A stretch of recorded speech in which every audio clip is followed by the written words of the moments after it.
This is 64 redstone dust, and this is 64 dust as repeaters, pistons, and lamps. Quite the difference, isn't it? You see, I've made a wide range of redstone machines in Minecraft, but sometimes I wonder, how feasible is it to actually build any of this crap?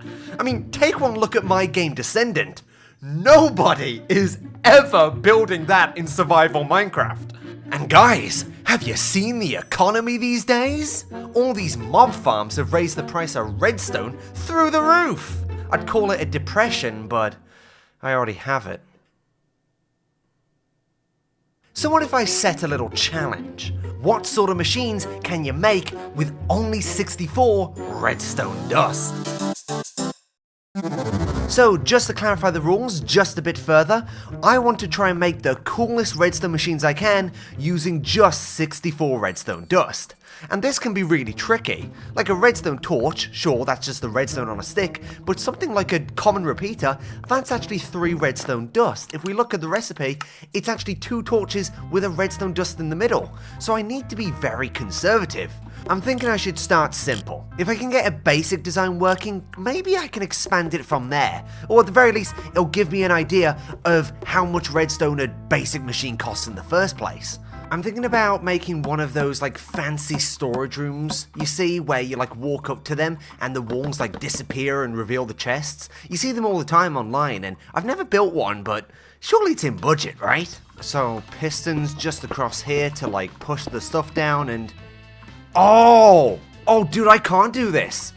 Each one of these pistons, hang on, let me look at the thing. Pistons are 1 redstone dust each, so, ooh, I might be able to do it, but it's gonna cost a lot of the budget. You see, I guess I could do slime, but then I have to deal with slime, and ooh. So that's 14, that leaves us with 50 redstone dust to wire it up. I might be able to do that. It would be nice if I could get like a ripple effect. So like as you walk up, the center one goes and then they all go like out to the sides.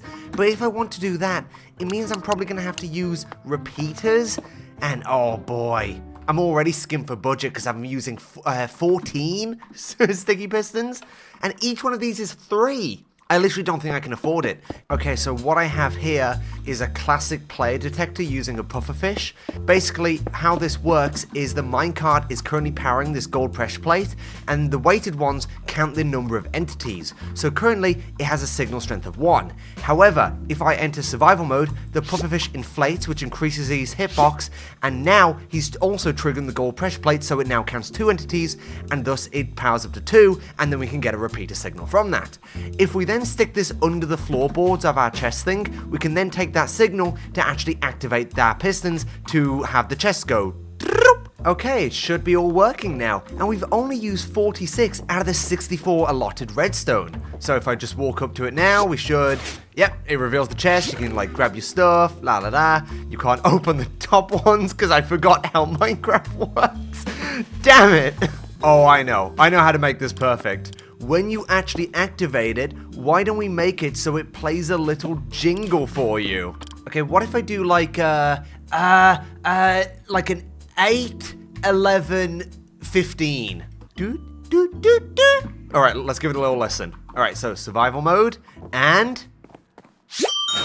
Hey! And the tune sounded good! Oh, okay, I have an idea. I have a bit of an idea. I don't know how I'm going to make this work, but I've seen things like in Wallace and Gromit where like they're sleeping in the bed, and as soon as they wake up, they have like this huge contraption which like launches them out of bed and like gets them ready for the morning and equips armor.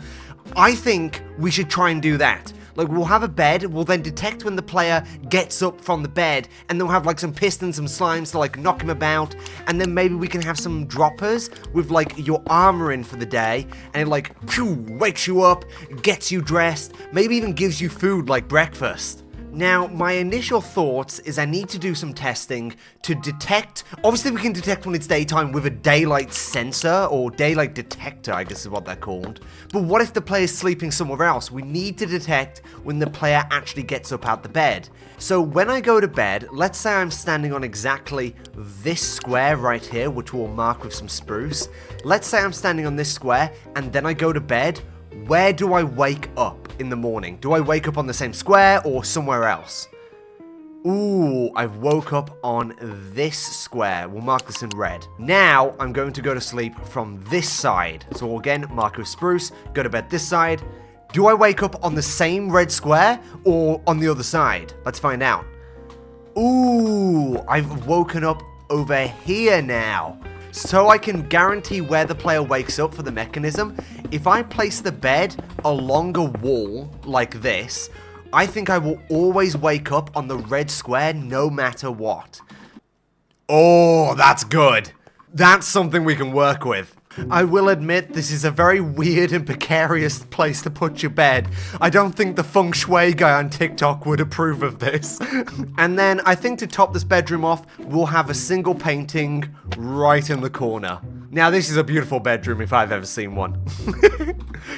Now, as the player actually falls down the chute, I want to, like, get him dressed as he's, like, falling, because that's how they do it in Wallace and Gromit. He, like, falls into the pants and the shirt and stuff.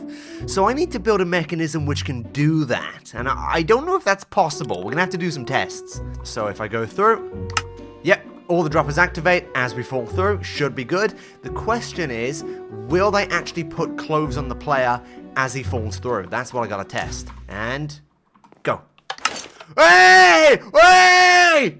I did it! It worked! Woo! Okay, so what I have here is a mini little encoding device, and what this basically does is it only activates this redstone lamp when the signal strength is exactly 7. It's basically a stripped down version of a red coder to only work for 7, because that's all I need, and I need to be conservative with redstone. How much redstone is this, though? 21, 22, 23, 27. This is 27 redstone. Okay, it's taken a bit of redstone just to make sure that all the checks are completely correct. It's actually taken us 45 redstone out of the allotted 64, but it should be working now. So, if we go to the bed, as you can see, the trapdoor is closed because it is, you know, it's not the correct time, it's not morning. But if I set it to midnight, go to sleep, and then when I wake up, it should get me dressed and prepare me breakfast. Look, I'm all ready for the day, and I've landed at the breakfast table with my lovely wife. Say hi. Thanks. Now, of course, I am gerg, which means I should probably see if I can make a working minigame using just 64 redstone dust. I literally don't know if this is going to be possible, but oh boy, I'm gonna give it a try. Now, because we're probably going to be really limited, I probably have to make the game fairly simple. We can't go too advanced with it. And I have a basic idea. I'm thinking that we probably have 3 different lights right here. And then surrounding the lights, I can imagine that we have like 3 different holes, such as this. And then maybe what we have is the player stands here, and we'll have like an ejection system. An armadillo pops up, and then one of the lights will activate. So maybe the middle one, the left or the right. And then we have to like hit the armadillo into that goal. It won't be the most advanced or fun game, but I want to see if I can do it with just 64 redstone. Okay, quick basic test. Armadillo, sword. Ah! Okay, so that's a miss. Bam! So that'd be a score right there if the light was on. Now I have to sort of get it to the side. So let me build this out a bit so I can angle myself. Come on. Oh, I got it. I've got the angle. Yeah, I've got the angle. Now here's the issue. Because we have 3 lights, that's immediately 12 of our 64 redstone gone. Just like that. And we haven't even done anything yet. Let's say an armadillo is like punted through this thing. If it hits the string, we now get a signal from it. Unfortunately, each one of these modules, I think, is 5 redstone. That makes it 28. Oh my god, I've almost used half my redstone already. Ah! Okay, so what I've added on here is the input validation. So if you hit an armadillo in a goal where it's not lit up, it won't produce a signal. But let's say we actually have a lever. This is the line here. We light up this one. It raises up this piston with a block here. So, and as we can see, it's lit up this lamp. So now when this string is hit by an armadillo, it actually pulses down, hits this block which is raised up, and then lights up this redstone line here, and then this will be our score line. You see, this is how I would usually do a 1 in 3 randomizer, just like a red coder filled to a shulker box dispenser with different power levels. But I'm telling you now, I haven't even counted this, but it has 1, 2, 3, 4 target blocks. It has like a comparator. I know I can't afford this. I know I can't do this. It's too, I have to figure out how to do 1 in 3 in a cheaper way. This is way too, I can't, Okay, so I have this sort of design. How much is this? 3, 12, 15, 18. How much do we have to work with? 24, 18. That leaves us 6 to make a clock. Oh, I might be able to make this work. Maybe. Oh, God, I don't know if I can do this. I don't know if I can do it. No, I didn't even account for that. It needs repeaters. It needs repeaters. It needs repeaters. No. 3 repeaters will be 9 more. That puts us to 75. 75 out of 64. Oh, no. Okay, that sort of works. I'll take it. I'll take it. Okay, so now when I hit the button, it randomizes for a different one it's looking for. How over budget am I? What if instead of lamps or bulbs, what if I made it like pistons? Oh, look at that. That could totally work. And then what we do is we just grab the top and we lower it. Oh, that makes way more sense. Oh, look at that.